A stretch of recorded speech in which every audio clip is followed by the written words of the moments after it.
gosh, welcome to day 2. If you are here, I cannot even tell you how freaking proud of you I am. Yesterday was hefty. Do you feel super good after going through everything yesterday? Were you here for the entire video?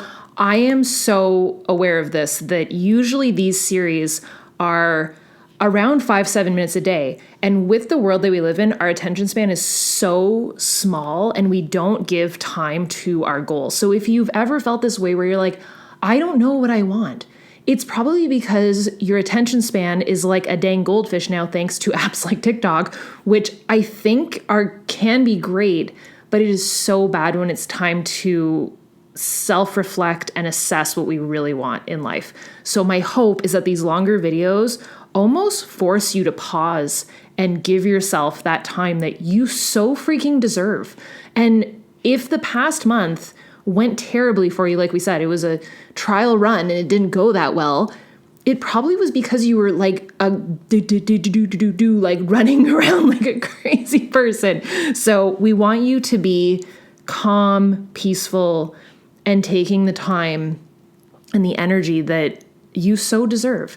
So today, what I want to go through is assess those top 10 goals that you wrote out yesterday. Do you have your top 10 goals? And here's a little truth bomb. If you don't, it's okay. I feel like you're going to be like, she's going to tell me to go back.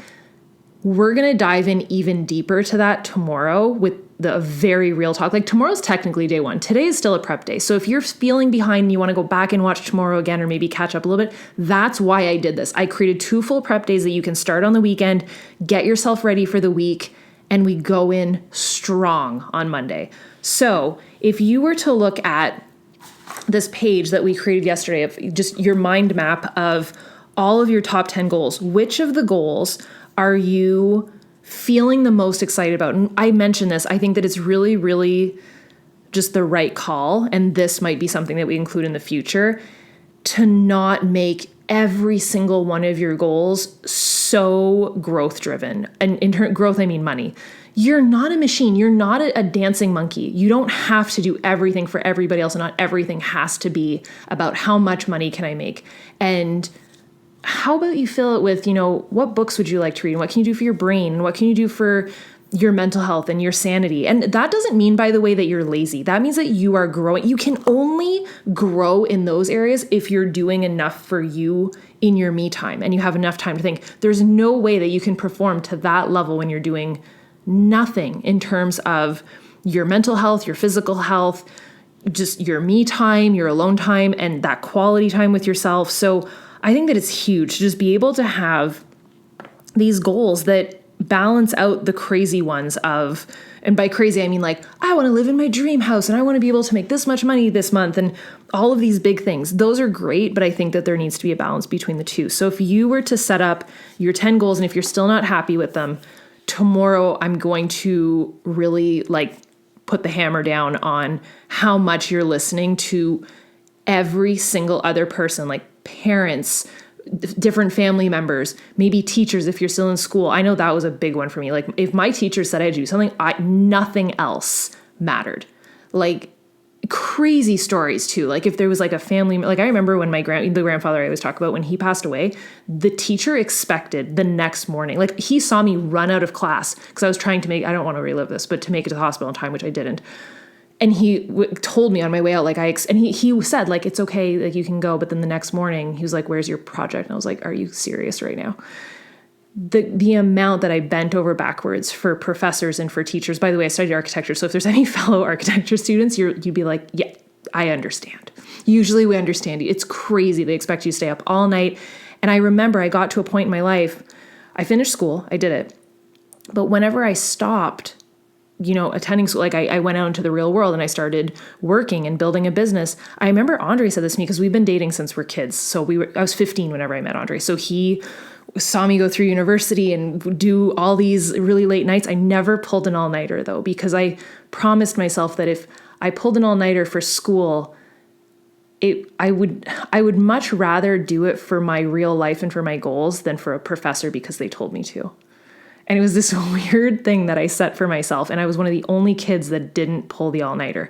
Now, whenever I started my business years later, I pulled my first all-nighter. I remember I stayed up till 10 o'clock in the morning. I was like, that But what happened in the shift from school and why it's so powerful for me is I would do everything for my professors, and anything that they wanted, I would do it, except for the all-nighter. But I remember Andre said, if you're not willing to do it in your business, but you were willing to do it for school, like the grit and the work ethic that sometimes we give to other people is more than what we're willing to give to ourselves.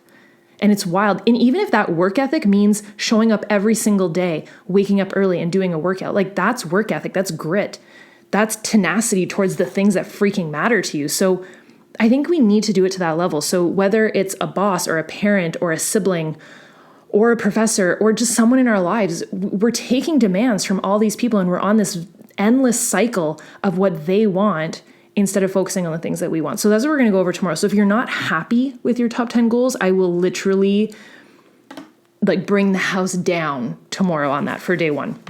But I want you to be able to feel like you're hitting the ground running tomorrow. So tomorrow we open this.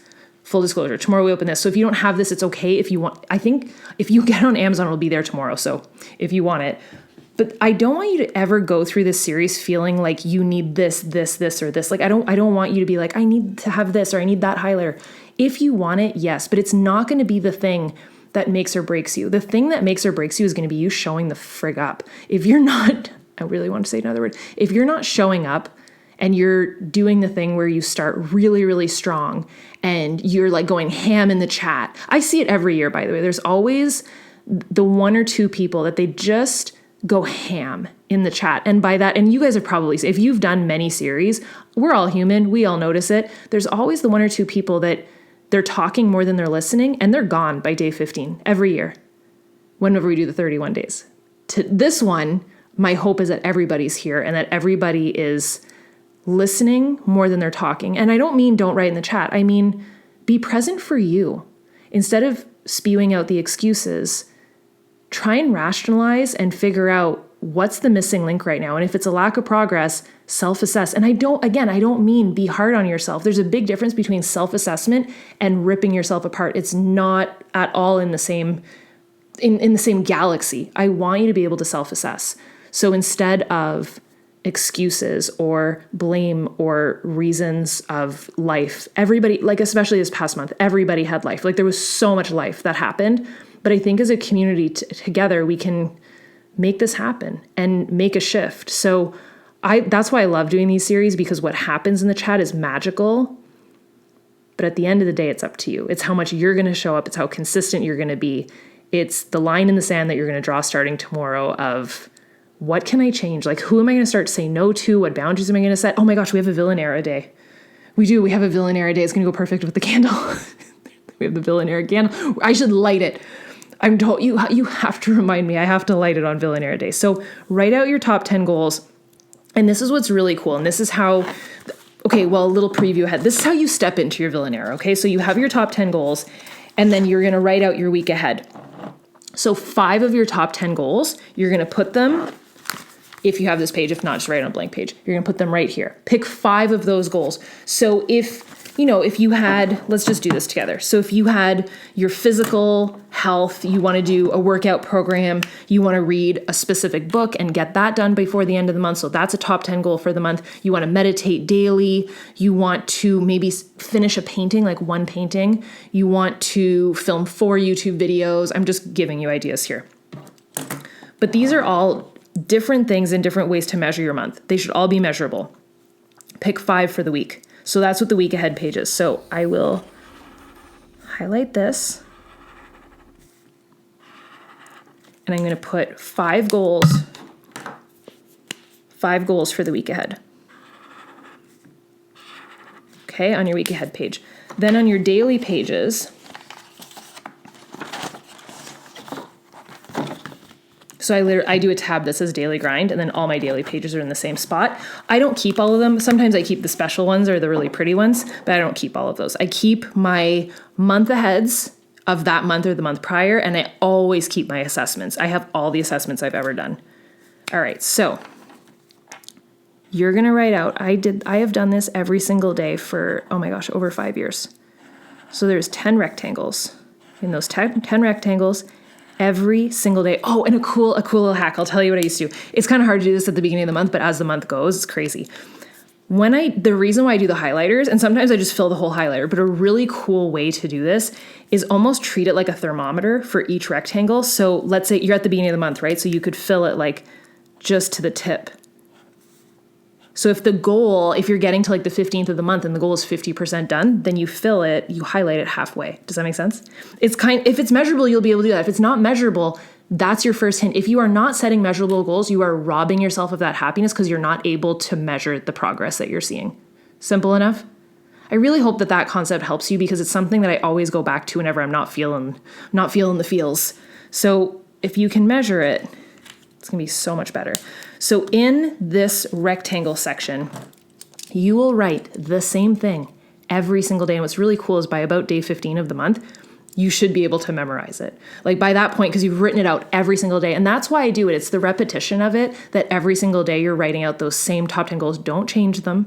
I give you permission tomorrow if you're like, okay, I feel like there was a little bit of truth bombs here. This helped me a lot. And you want to reassess, just cross them out and start fresh tomorrow. That's fine. Because tomorrow we're really going to dive into the goals that you're setting for yourself and how you might be listening to external factors. But for right now, write out those 10 goals. And then for each goal, you have one to do today.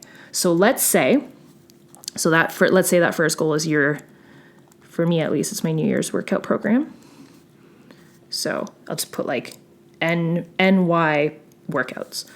Today would be tomorrow would be to do day 1. So today would be like prep, make sure I have my yoga mat, my weights, my section set up, my supplements ready to go for the morning. So that would be my to-do today. So pretty easy to do, but also easy not to do. Because if you don't write it down, you have no idea that you're doing it. Those are things that you end the day and you're like, I did a lot, but I have no idea what I did. This helps you in your goal. Obviously tomorrow it would be, I'm going to do day 1 of my workout program. I'm going to write 30 minutes day 1, and I will do it at 10 a.m. or whenever you do your workout. So prep for tomorrow's workout. And then obviously at the top of this page, you have your date. And then at the end of the day, you can write done, almost, or I'll do it tomorrow. So not every day are you going to get all 10 to-do lists done, but we can strive for it. So let's say you have read your growth book. So read 10 pages. Or maybe listen to 10 minutes of audio. So when you have your full to-do list done, once you've done this, and this planning process, if I wasn't speaking to you, like while doing it, it should take you like 5 minutes. It's super fast to do it. So you write out your 10 to-dos.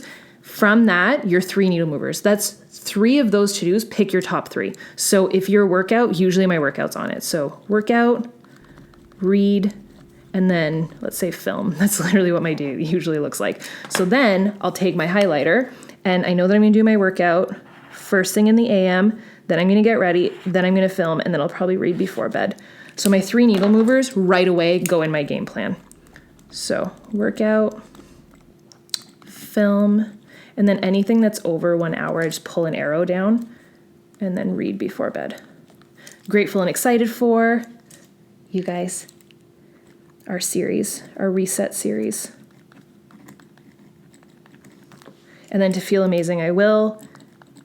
Hair, nails, workout. I always do all 5 of these. Workout, meditate, and read. And I will feel great if I do. Like if I can accomplish those 5. So those are kind of just like little bonus to-dos that will make you feel good about yourself and just focus on you. And then don't forget would be like if you have an appointment at Zoom call at 2 p.m. So to me, I'll put that in my calendar. So here I have Zoom. So that's literally how you lay out your daily pages. And hopefully that can help you. It does not take me long. And any time that I do this, I feel so much clearer and so much better on what I hope to accomplish that day. And it makes all the difference. So go make it happen. Go lay out your day. Go lay out your month if you haven't done it yet. And more than anything, just treat these past 2 days as a prep, just to set up your space to get ready to rock and roll tomorrow. Because tomorrow is officially day 1. Cool? So happy fresh month. Happy fresh start tomorrow, and I hope that today was epic for you. And again, if you guys have questions, comments, you're trying to figure something out, drop in the comments below because I'm literally going to bundle that and answer it tomorrow. Cool? I love you guys, and I will see you tomorrow. Same time, same place. Bye, dudes.